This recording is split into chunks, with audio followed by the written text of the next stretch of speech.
Shalom anak-anak hebat, bagaimana kabar kalian hari ini? Dahsyat, luar biasa. Yes, Yesus. Siap untuk menerima materi hari ini? Siap ya? Baik anak-anak, hari ini kita sudah masuk pada subtema yang baru, yaitu subtema 3 tentang energi alternatif. Nah, beberapa sumber energi dapat habis jika digunakan terus-menerus. Untuk itu, diperlukan sumber energi alternatif yang tidak dapat habis. Matahari, air, dan angin adalah sumber energi alternatif. Energi alternatif merupakan energi yang terbarukan. Ayo, mari kita sama-sama untuk belajar apa itu energi alternatif tersebut. Nah, bersama-sama dengan Miss, mari anak-anak membuka buku tematik halaman 92. Sekali lagi buku tematik halaman 92. Mari bersama-sama kita akan membacakan artikel tentang energi alternatif dan penggunaannya dalam kehidupan sehari-hari. Sekali lagi, mari kita bersama-sama untuk membaca artikel tentang energi alternatif dan penggunaannya dalam kehidupan sehari-hari.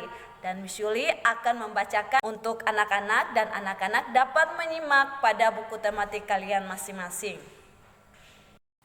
Energi alternatif dan penggunaannya dalam kehidupan sehari-hari. Kita sudah mempelajari tentang energi yang tidak dapat diperbaharui.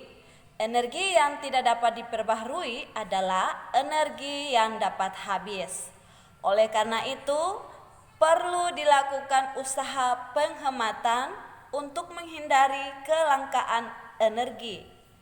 Selain itu, manusia juga dapat mencari sumber energi alternatif yang dapat menggantikan sumber energi yang berasal dari minyak bumi, gas, dan batu bara. Apakah energi alternatif itu? Energi alternatif adalah energi yang dapat menggantikan energi yang lain. Energi alternatif biasanya mudah diperoleh karena tersedia di mana saja, murah, dan tidak dapat habis. Satu kelebihan energi alternatif yang tidak dimiliki oleh energi dari minyak bumi adalah ramah lingkungan. Energi alternatif biasanya tidak menghasilkan polusi. Dari mana energi alternatif diperoleh? Tuhan telah menciptakan alam dengan sumber energi yang melimpah dan tidak akan habis meskipun terus-menerus digunakan seperti matahari, angin, dan air. 1. Matahari adalah sumber energi panas dan energi cahaya yang tersedia dalam jumlah banyak dan tidak akan pernah habis. Sinar matahari yang ditangkap oleh panel-panel surya dapat diubah menjadi listrik. Energi yang diperoleh dari matahari disebut energi surya. 2. Angin adalah sumber energi gerak. Energi gerak pada angin sudah dimanfaatkan manusia sejak zaman dahulu. Para nelayan dan penjelajah dunia zaman dulu memanfaatkan angin untuk menggerakkan perahunya. 3. Air memiliki sifat mengalir dari tempat yang tinggi ke tempat yang rendah. Hal ini berarti air merupakan sumber energi gerak. Energi gerak air sungai dapat dimanfaatkan untuk menghanyutkan kayu-kayu gelondongan yang ditebang di hutan ke tempat pemotongan dan penggilingan kayu yang letaknya di pinggir sungai. 4. Panas bumi berasal dari dalam bumi. Bumi berbentuk bulat dan tersusun dari lapisan-lapisan. Lapisan paling dalam disebut lapisan inti bumi. Terbentuk dari lapisan batuan panas. Di beberapa tempat, air tanah mengalir lewat lapisan batuan panas, sehingga air tanah tersebut akan mengalami penguapan akibat panas bumi yang mengakibatkan uap air memancar ke permukaan bumi. Uap air yang memancar ini disebut geyser. Geyser merupakan sumber energi panas yang sangat besar. 5. Tumbuhan dan hewan menghasilkan material yang disebut bahan bakar biomasa. Contohnya kayu, kotoran ternak yang disebut biogas, dan biji jarak yang dikenal dengan biodiesel. Nah, itulah kelima energi alternatif dan penggunaannya dalam kehidupan sehari-hari. Nah, jadi anak-anak perlu mengetahui bahwa ada 2 jenis jam. Yang pertama itu jam analog dan jam digital. Anak-anak dapat membuka bersama-sama dengan Miss pada buku tematik di halaman 95. Sekali lagi, buku tematik halaman 95. 2 jenis jam yaitu jam analog dan jam digital.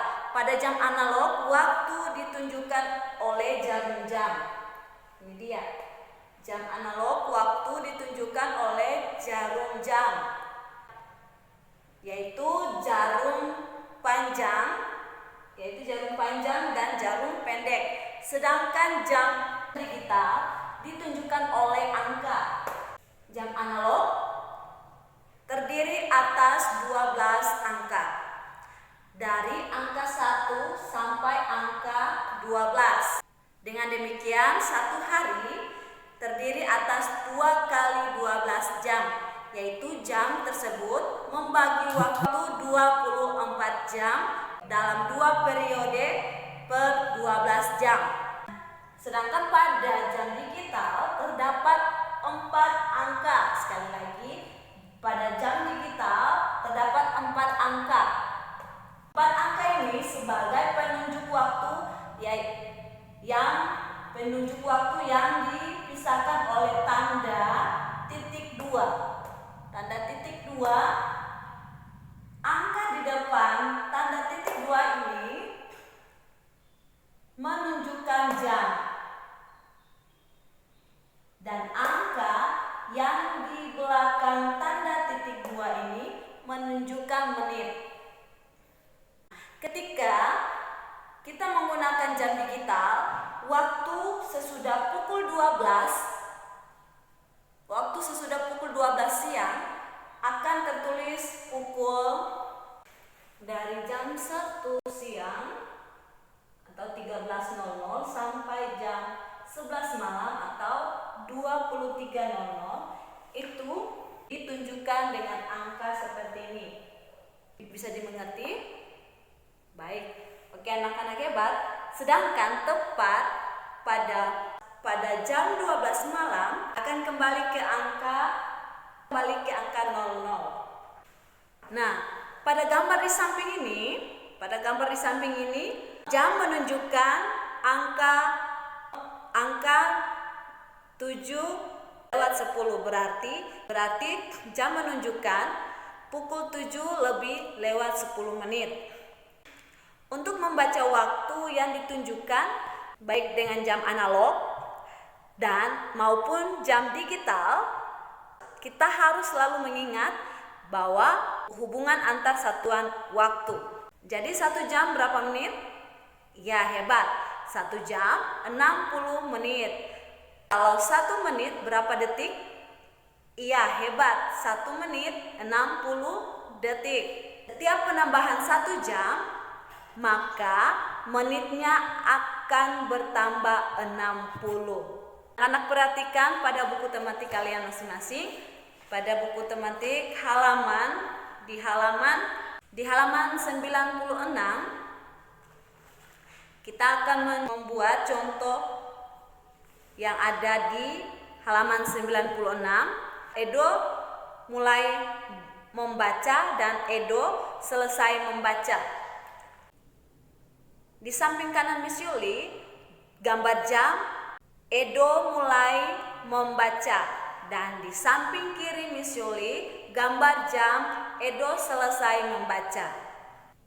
Jarum menit bergerak dari angka 3 ke angka 2. Jarak antar angka sama, yaitu 5 menit. Jadi 11 kali 5 sama dengan 11 kali 5 sama dengan 55. Jadi 1 kali 5 1 kali 5 5. Jadi waktu kita menggunakan jam analog, lama waktu dari pukul 6.15 sampai pada pukul 7 lewat 10 adalah 55 menit yang dibutuhkan Edo selama membaca.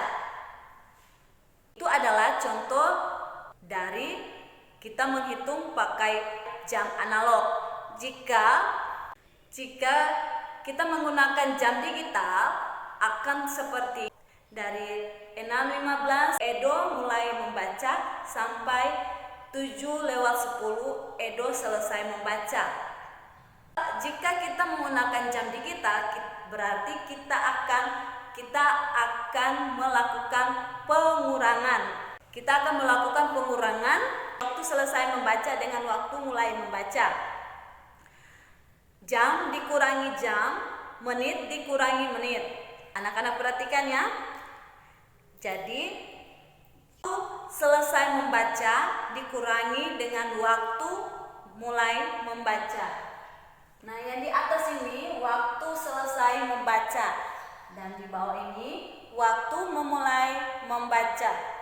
Jika kita mengurangkannya secara langsung, oleh karena itu kita harus menggunakan teknik mengubah angka ini karena angka pada bagian menit sebelah atas lebih kecil daripada angka menit di sebelah bawah. Jadi kita harus mengubahnya terlebih dahulu. Meminjam 1 jam di sebelah ini, di sebelah kiri.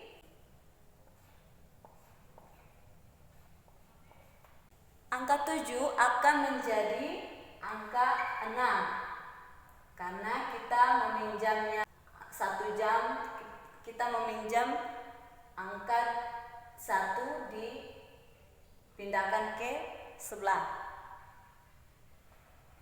Jadi dia akan menjadi 6, 70. Waktu mulai membaca tetap 6 lewat 15. 0 dikurangi 5 tentunya tidak bisa. Jadi kita akan meminjam 1 angka di sebelah ini. Jadi di sebelah sini akan menjadi 10. Di sini sudah kurang menjadi 6. 10 kurang 5 berapa?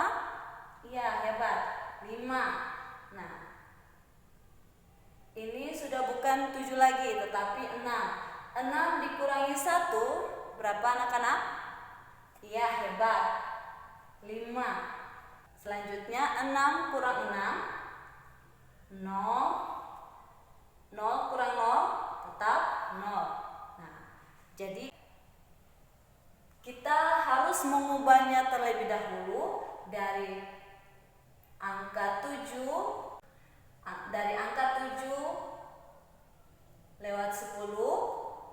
Kita harus meminjam 1 jam pada angka yang paling di depan ini dan akan menjadi 7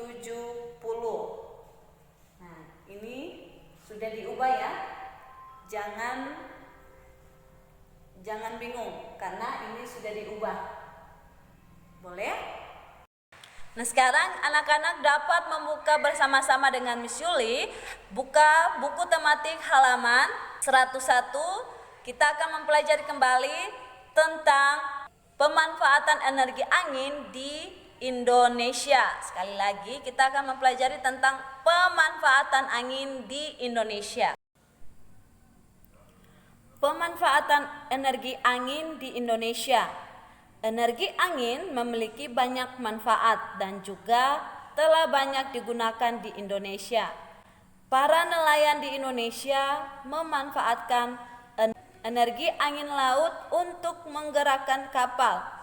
Pemanfaatan energi angin di Indonesia lainnya juga terlihat dari didirikannya kincir angin raksasa di beberapa tempat di Nusantara sebagai media pembangkit tenaga listrik tenaga angin. Tapi tidak sembarang angin yang digunakan untuk dapat menjadi pembangkit tenaga listrik. Hanya angin dengan kecepatan di atas 12 km per jam hingga 20 km per jam yang digunakan sebagai pembangkit tenaga listrik. Tidak heran jika pembangkit listrik tenaga angin ini biasanya dibangun pada kawasan pantai atau pegunungan dengan intensitas angin yang tergolong tinggi. Di kawasan pesisir di Indonesia, selain digunakan untuk pembangkit tenaga listrik, energi angin juga digunakan sebagai penggerak baling-baling untuk penggerak pompa air. Pompa air ini digunakan para nelayan untuk membudidayakan beberapa komoditas air seperti ikan kerapu, mutiara, dan lainnya. Manfaat angin sebagai energi alternatif juga dapat dirasakan di bidang pertanian. Terbukti pada beberapa kawasan pertanian di Indonesia telah menggunakan energi angin untuk sistem pengairan atau irigasi sawah, sehingga dapat memangkas biaya untuk irigasi. Pemanfaatan energi angin sangat dianjurkan karena energi ini tersedia langsung oleh alam dan tidak dapat habis. Pemanfaatan dari ketersediaan energi angin ini juga bisa ditemukan di mana saja. Jika masyarakat mampu memberdayakan energi angin di setiap daerahnya, maka masing-masing daerah dapat mendapatkan energi terbarukan untuk kebutuhan sehari-harinya. Bentuk relief Indonesia yang terdiri dari kawasan daratan rendah hingga daratan tinggi sebenarnya menyimpan potensi energi alam yang luar biasa. Salah satunya datang dari pemanfaatan energi angin. Tapi penelitian dan pembangunan yang memusatkan untuk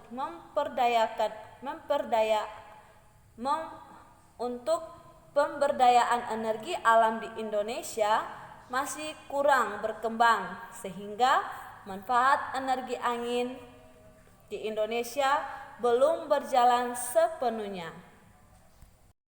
Jadi hari ini yang dapat kita pelajari adalah yang pertama, energi alternatif merupakan semua energi yang dapat digunakan dan bertujuan menggantikan bahan bakar konvensional. Yang kedua, energi alternatif yang dikembangkan hingga saat ini antara lain matahari, air, angin, energi panas bumi, dan energi biomasa. Dan yang ketiga, jenis jam ada 2 macam, yaitu jam digital dan jam analog. Pada jam digital, waktu ditunjukkan oleh angka, sedangkan pada jam analog, waktu ditunjukkan oleh jarum jam. Dan kita juga sudah mempelajari tentang matahari, angin, air, panas bumi, dan biomasa merupakan sumber energi alternatif yang dapat terus dikembangkan untuk kepentingan manusia agar dapat menghemat penggunaan bahan bakar fosil. Nah, itulah yang kita pelajari di hari ini. Semoga apa yang telah Miss berikan, materi yang telah Miss berikan di hari ini, anak-anak dapat mempelajarinya kembali pada buku tematik kalian masing-masing. Untuk itu, video penjelasan materi sampai di sini. Kita akan berjumpa lagi pada video penjelasan materi selanjutnya. Dan tetap Miss ingatkan selalu mengikuti video devotion bersama-sama dengan guru-guru. Tetap jaga kesehatan. Tuhan Yesus memberkati kita semua dan selamat beraktivitas untuk kita semua. Shalom.